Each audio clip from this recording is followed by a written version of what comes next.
I've been waiting for this moment since I was 3 years old. I used to wake up in the back seat of the car whenever a motorcycle went by. Didn't matter how deep I was asleep, I'd hear it and just snap awake.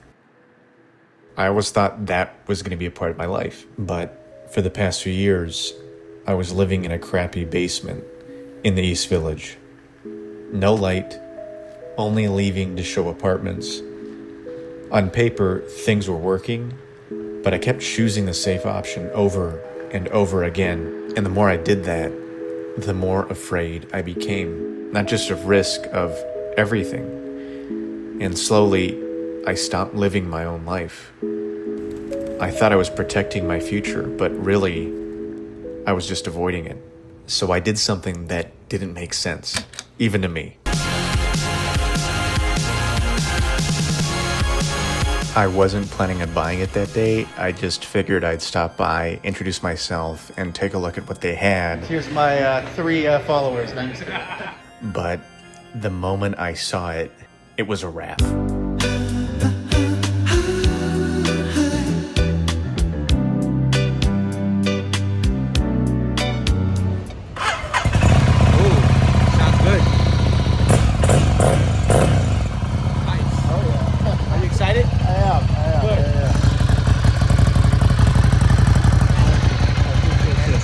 And eventually you're going to go on West Side Highway for the first time. Eventually you're going to go on the FDR first time. Eventually you're going to go on over the bridge for the first time. The way I felt is like that scene in Saving Private Ryan with the Higgins boat is dropping the thing. It's not going to be like that. It may not look like it, but this is probably one of the scariest moments of my life, just because I had seen so many videos of people just full throttling and losing control and giving more throttle and crashing. And this is the face of me trying to hide the fact that I'm basically pooping my pants actively. And for a split second, after the first time I pulled that throttle and engaged the clutch, I thought I was going to shoot forward, hop the curb, and crash into the building. But right at the last second, I just kind of saved it. Going back home was completely smooth. And within, a few minutes, I just felt in total control of the bike. And it was awesome. It literally felt like riding a bicycle, basically, with just a little bit more power. This is the sound of my soul. This is the sound. So after you're over the high of buying the bike, you got to have the reality slap of where the heck do I park this thing? And if you're thinking of parking on the street in New York City, absolutely not. That thing will be gone, overnight. You're going to be right here.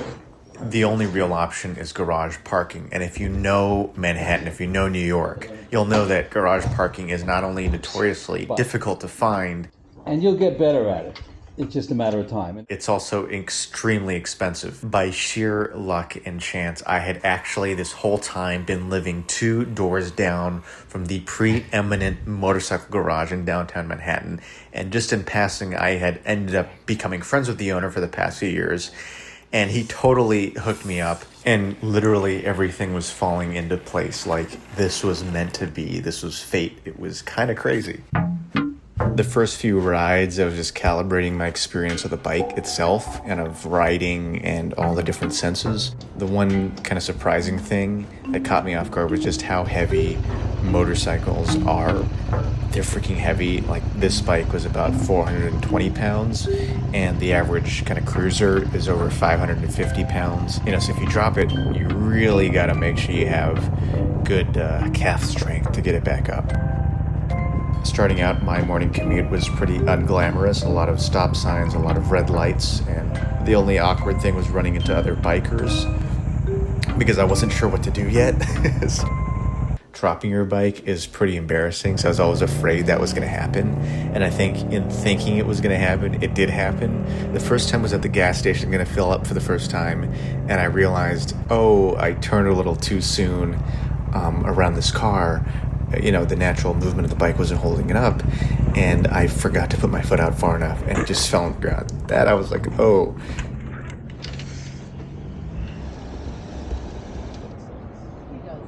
Everyone on the internet will tell you If you're gonna learn to ride during the day. I think New York City's the exception. I would go out around 2 or 3 a.m. in the morning and the streets would be pretty clear.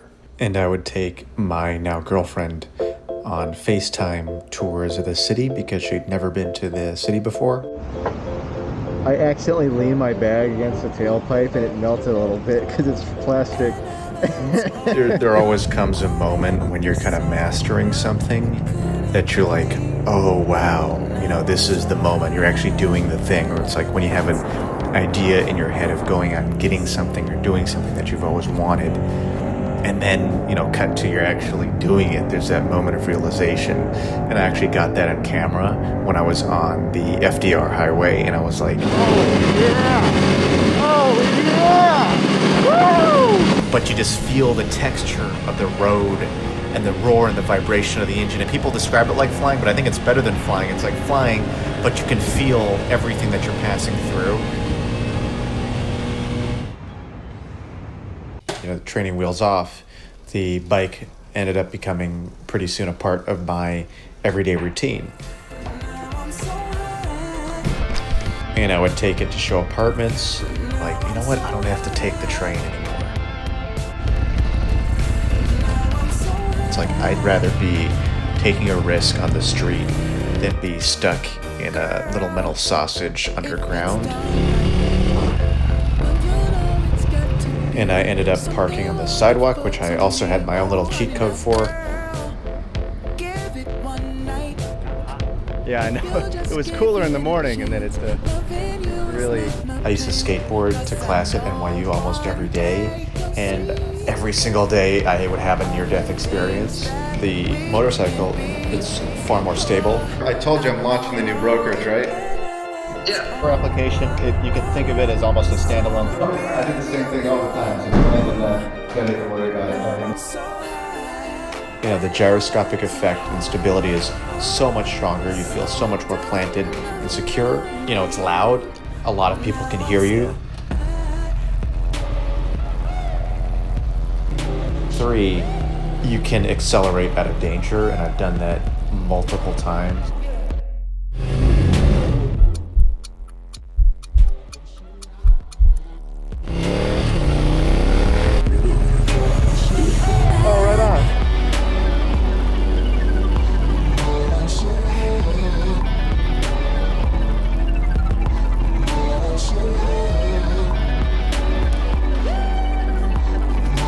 Hey, stranger, how are you? Working on the bike. Right on. Thanks. Last week, bike got knocked over. Oh, no. Well, good to see you. Not fist bump about the bike, but fist bump because it's good to see you. The handlebars got bent, so I'm trying to swap. Oh, shoot. And I told you what happened, right? Yeah.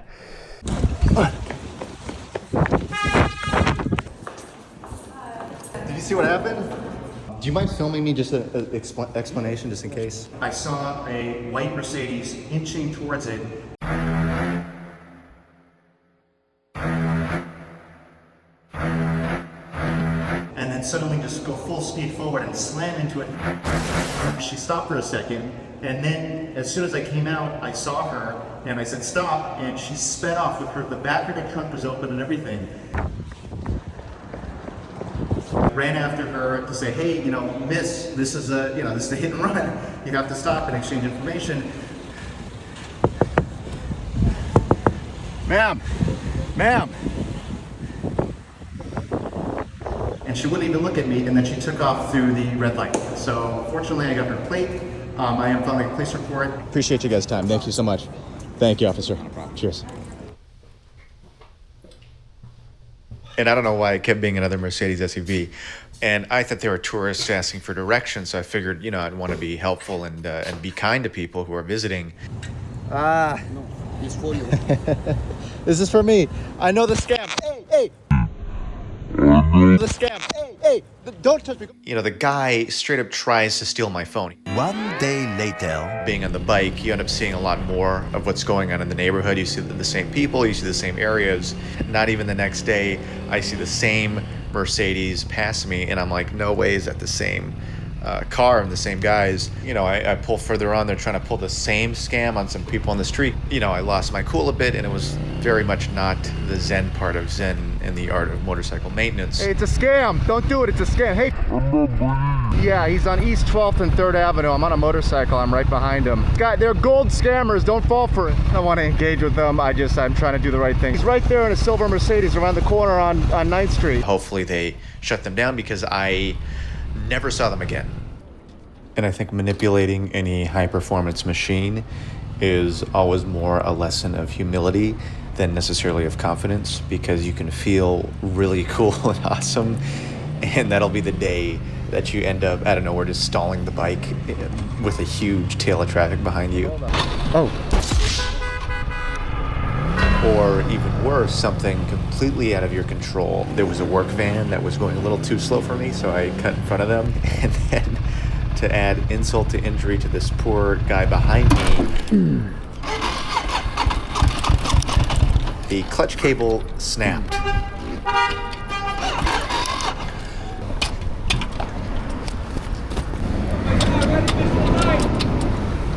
Sorry, man. It's frozen. I gotta try to move it on the side. And he's obviously like, this dude just cut in front of me. Hey, man, you think you can help me? Just lift up the back. Sorry about that. The cable or something just fucking snapped. Thanks.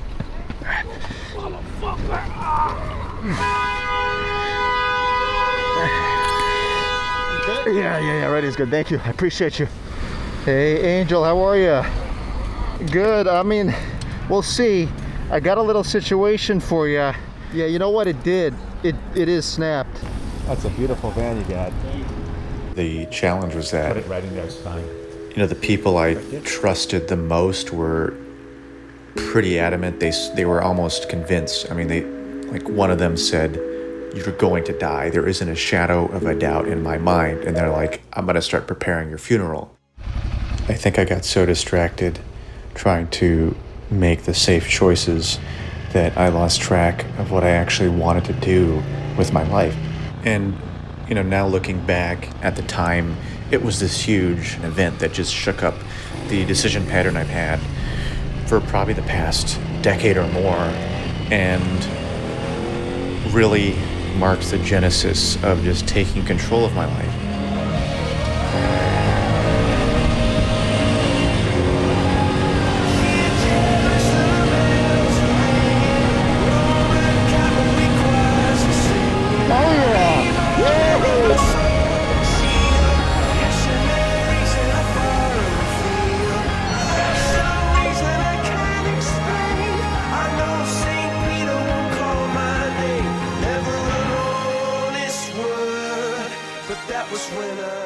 Now I understand another facet of life, of experience, and I know that if I want to do something, I can do it.